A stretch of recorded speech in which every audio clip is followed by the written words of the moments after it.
Ben Hurley's assessment 2, media coverage and justification.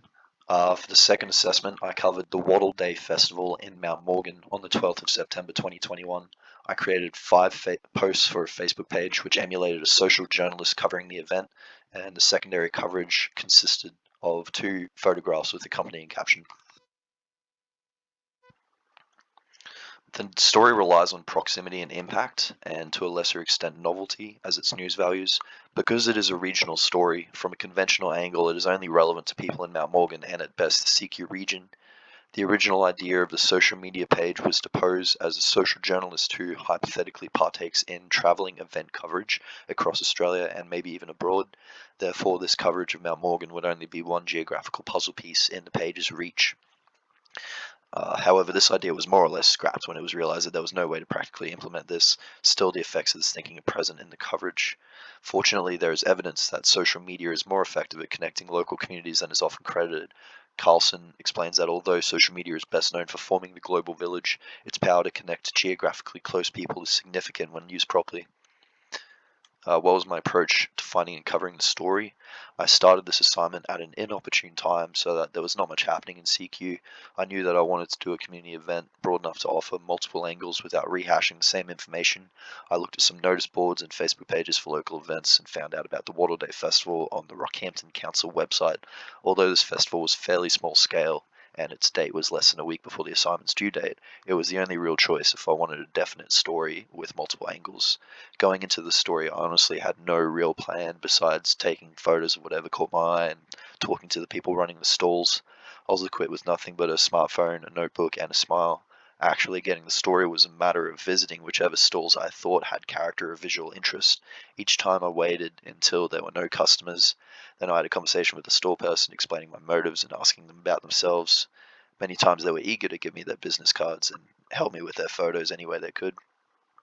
I chose to remain vague about why I was covering the festival and whether I was working towards publication.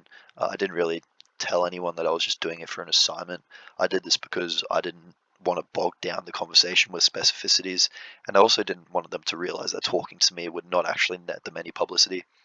Although this was arguably misleading on my part, I believe it was acceptable because they were too busy to really care, and no one really asked me about it. No one really cared about it at all. They just sort of talked, which was good. Some specific choices were made regarding the posts, such as the inclusion of a fair amount of geographic information in the leading post. This was advised by Lambie, who states that geographic and location details must be spelt out so that they make sense to people from outside the immediate area, because there is no constraints on circulation or broadcast range in regards to internet, social media stuff. Another minor choice was the use of present tense. As Lambie states, the immediacy of web news dictates it should be written in the present tense. Excuse me. How did your choice of media impact the coverage you were able to provide? Was this appropriate? Preliminary research included looking into social media statistics in Australia. Information on social media use in rural areas is severely limited. However, practically all information agreed that the top social medias in Australia were Facebook and YouTube. Based on this information, I decided to use Facebook in place of my first choice, which was Twitter. The nature of the posts would be much the same, despite the change in medium, with a greater capacity to tag and connect with community pages, which are not present on Twitter. I found that there were absolutely no community pages on Twitter that I looked for, so Facebook was, the only real choice.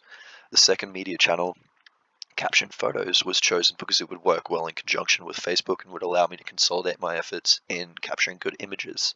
So I was focusing on the imagery of the festival rather than text. More importantly, however, the 2 photo-based media were selected because they suited the story. Festival is a largely visual place, and although there are plenty of stories and interesting characters, people are more interested in selling their wares and eating carnival food than talking. This ended up being a good choice. At first, the Facebook posts were planned to form a self-encompassed narrative which showed the festival from the opening ceremony to the closing ceremony.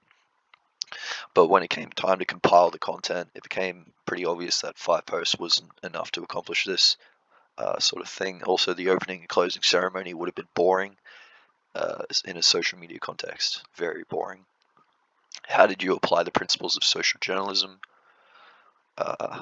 The greatest shortcoming of this coverage and this assignment overall was my overall failure to put into practice the principles of social journalism, like engaging audiences and engaging, different aspects of the community. The post failed to engage with an audience beyond the various vendors it was able to tag. The only real aspect of, you know, engaging an audience was the passing questions posed to the readership in the last post. Uh, what do you wish you could have seen and all that stuff.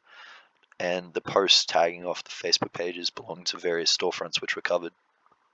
Early on in this assessment's development, the idea of audience interaction was a possibility.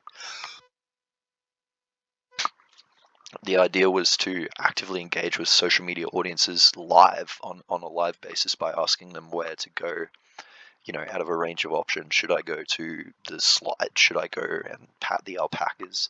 Get them to order me around. But this idea was scrapped because social media profile has no followers. So, there was no way to do that. I realized pretty quickly. Unfortunately, I believe much of the difficulty in engaging an audience and thus successfully practicing social journalism was inherent to the story, and that there was nothing to really have an opinion on or debate or like ask an audience about. It was just a question of enjoyment. Besides this, the fact that the Facebook page used to post these is new means that it has no readership and has no people to engage with. Even with all this in mind, though, the coverage did not effectively allow much space for discussion, and the fault is entirely, with the posts and with my coverage. I'm not trying to blame the story; it's my own fault. So that's that. What principles of responsible social journalism needed to be observed? I spoke to almost everyone who appears in the post photos and explained that I was covering the festival for a CQU assignment. Everyone was extremely cooperative and open and very chill about it. The primary legal consideration in creating the post was the use of individuals' images without their permission. In particular, some images chosen for the post included minors. You know, I was aware that there was no law against it from a similar assignment I did a few years ago. However, I checked just in case the law had changed. This concern didn't take much research to overcome. However, I used government sources just in case. One interesting interaction was with the boy in the Rocky Instincts picture. It was the first picture of the captioned photographs, of the two captioned photographs. The Rocky Instincts guys were teaching the kid how to start a fire with hand tools. I asked him if his parents were present so I could ask them permission to use its image, but he told me that he'd come alone because he lived close by, so his parents weren't there. I decided to use this image anyway, as I thought it was a good one and he seemed cool with it. I did, however, completely forget to get his name for the caption, so that's a bit of a problem. Overall, I am aware that I could have made more of an effort in maintaining responsible journalistic practice. However, the exercise was productive in that I now have more experience for future endeavors. Thank you.